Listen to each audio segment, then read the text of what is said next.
Ulun di bagian tes darah HIV, sifilis dan HIV dan sifilis saja sebenarnya ulun. Ada lagi kan untuk ibu hamil itu kan ada program namanya triple eliminasi. Jadi setiap ibu hamil itu wajib diperiksa tes HIV, tes sifilis dan tes HBsAg. HBsAg itu yang mendeteksi hepatitis, radang liver, penyakit liver. Kalau HIV dengan sifilis mungkin ibu-ibu sudah pernah mendengar lah. Kalau HIV itu virus yang menyerang sistem kekebalan tubuh. Nah, kalau sifilis itu bakteri, biasanya tanda gejalanya itu pada kelamin, tapi kalau HIV tidak ada gejalanya untuk stadium awal ya, tapi dia cuma merusak sistem kekebalan tubuh, membuat seseorang jadi gampang sakit, terkena penyakit, terserang bakteri, terserang jamur gitu ya. Jadi HIV itu kalau tidak segera ditangani akan berubah menjadi AIDS. Ibu-ibu mungkin pernah mendengar yang namanya AIDS ya. Di zaman dulu tahun 90-an ya, awal tahun 2000 itu HIV itu obatnya sulit dicari. Jadi biasanya orang yang terkena HIV itu lama-lama akan ngedrop, jadi kurus sampai meninggal. Tapi sekarang sudah bisa dicegah. Apabila positif HIV, maka ada obatnya yang harus diminum. Dengan obat itu maka orang dengan positif HIV bisa hidup dengan normal. Nah, apa yang terjadi kalau misalnya didapati ibu hamil positif HIV?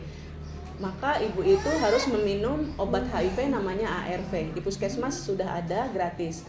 Nah, untuk tanah bumbu, obat HIV yang dinamakan ARV itu baru masuk tahun 2018, baru-baru aja bulan. Jadi itu masih ngambil di Husada tiap bulannya kan dikasih 1 bulan 1 botol setiap bulan tuh ke rumah sakit. Jadi tapi sekarang mulai Desember tahun 2024 sudah bisa ambil di puskesmas saja, ngambil obatnya sama ulun. HIV ini stigmanya terlalu tinggi. Jadi biasanya kalau orang yang masyarakat kebanyakan termasuk nakes juga menganggap kalau ada yang positif HIV itu biasanya dijauhi, dicap nakal ya. Makanya orang dengan positif HIV itu untuk awal-awal ya sebaiknya jangan membuka status dulu, tapi fokus pengobatan dulu. Biasanya rahasia itu. Kita tidak bisa membocorkan ke sembarang orang. Kalau ibu hamil ya terpaksa kita kasih tahu bidan desanya. Karena bidan desa itu yang menangani. Tapi HIV ini tidak gampang menular, tidak seperti yang dibayangkan orang kebanyakan. Jadi orang yang positif HIV itu yang menularkannya cuma lewat cairan tubuh itu, lewat hubungan seksual, lewat transfusi darah ya, bergantian memakai jarum suntik intravena. Biasanya itu narkoba suntik, zaman tahun 90-an tuh lagi tren narkoba heroin. Dan ibu positif HIV yang menyusui bayinya, ibu positif HIV-nya belum diobati. Nah, itu bisa menularkan ke anaknya.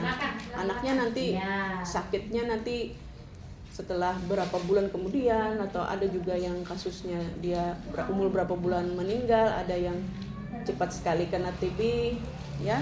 Jadi kalau anak kecil itu menular dari ibunya, bukan nular dari bapaknya. Jadi ada pasien ulun laki-laki punya istri, punya anak, dia takut anak saya nanti ketularan bisa ini.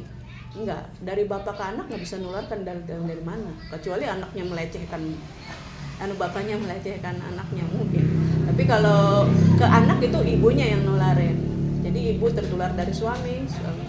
Jadi bisa dicegah lah ibu, jadi penularannya lewat itu aja. Jadi HIV itu tidak menular lewat air liur, tidak menular lewat keringat, tidak menular melalui pemakaian WC bersama. Jadi sekarang sudah update-nya seperti itu. Pasien positif HIV itu dia bisa hidup dengan normal, tidak seperti dulu. Tapi anggapan stigma ke HIV itu masih tinggi untuk sekarang. Tertinggi itu HIV. Lebih baik orang punya keluarga gangguan jiwa ODGJ daripada punya keluarga, punya anak, punya pasangan yang positif HIV. Itu kayak memalukan sekali. Untuk sekarang masih seperti itu. Jadi kita dari program P2HIV masih tetap memberikan informasi itu lewat sosial media, lewat penyuluhan seperti ini. karena tidak semua orang tahu itu HIV itu tidak menular, tidak gampang menular, dan HIV itu punya harapan hidup yang tinggi sekarang. Jadi kalau di TikTok itu ada ibu-ibu dengan HIV yang sudah 16 tahun minum obat, ya biar sehat-sehat aja, tidak menularkan ke pasangan, tidak menularkan ke anaknya. Dia kena dari mantan suami baru tidak tertular dari dia, dan anak-anaknya sama cucunya nggak ada yang tertular. Nah itu informasi itu banyak yang orang awam dan kebanyakan nakes belum itu update itu, karena HIV ini dicap negatif sekali. Tapi sebenarnya mau negatif mau positif, yang penting dia tidak menularkan ke orang. Dan ARV itu, obat HIV itu membuat dia tidak menularkan lagi ke orang. Ya, jadi kalau diminum ini, untuk saat ini obat HIV itu yang masuk ke Indonesia yaitu harus minum setiap malam, setiap hari minum itu satu tablet. Dan untuk obat HIV yang disuntik setiap 2 bulan sekali ada juga, tapi bayar jutaan harganya. Jadi yang lebih populer sekarang yang dari Kemen disubsidi oleh ini kan, yang gratis itu ARV tablet. Sementara itu lama-kelamaan nanti akan ada obatnya. Dulu kan kita nganggap bahwa HIV tidak ada obatnya. Sekarang ada obatnya, untuk sementara ya masih minum seumur hidup dulu sampai obat yang menyembuhkan total ditemukan. Sebenarnya sudah ada di Eropa, di Inggris, di Jerman tuh sudah ada yang melakukan prosedur transplantasi stem cell namanya itu. Jadi belum kada tahu itu kayak apa prosedurnya. Jadi katanya sudah ada 5 orang yang dinyatakan sembuh dari HIV secara total. Dia tidak minum ARV lagi, dan viralutnya tetap terdeteksi. Dicek selama 5 tahun berturut-turut, viralutnya itu tidak terdeteksi. Kalau viralut tidak terdeteksi, maka dia tidak akan menularkan ke orang lain walaupun lewat hubungan seksual ya. Nah, kalau sipilis, ibu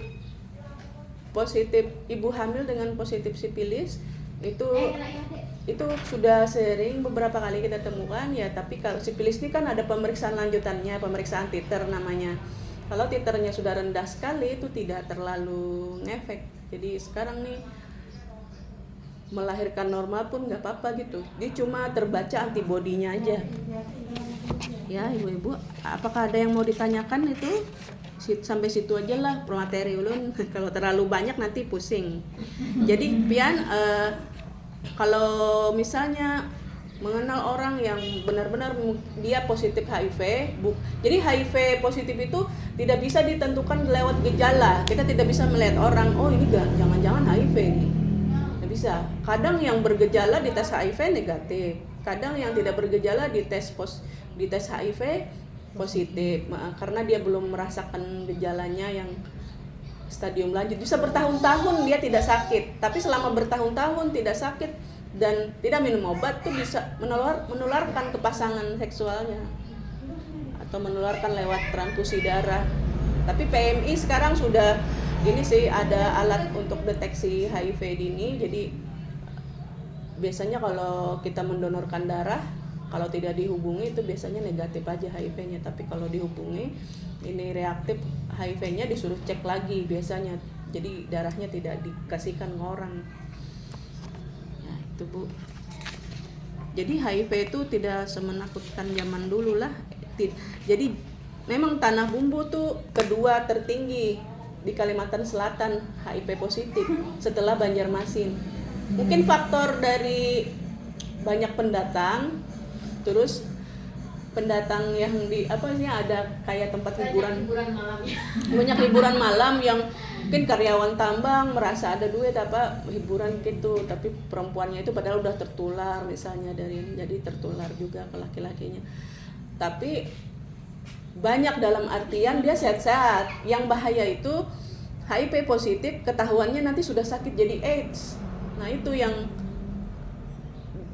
di daerah lain mungkin kurang aktif mencari, tapi Tanah Bumbu nih calon pengantin pun diperiksa. Jadi calon pengantin yang salah satu calonnya itu positif HIV itu bukan berarti harus batal pernikahannya.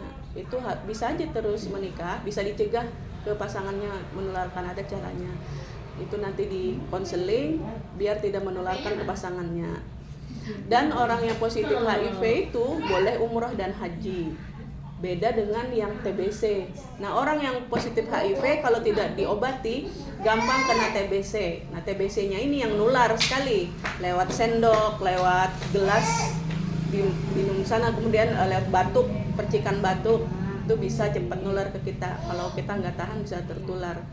Tapi kalau HIV, orang mau batuk, mau pegang kulitnya misalnya ada jamur apa, kita nggak tertular HIV-nya, tertular mungkin jamurnya aja, penyakit kulitnya aja, gatal-gatalannya aja, ISPA-nya aja, itunya yang tertular, TBC-nya aja. Tapi HIV-nya sendiri itu harus lewat seksual menularkannya lah. Oke, sekian dulu materi dulu. Terima kasih banyak. Assalamualaikum warahmatullahi wabarakatuh.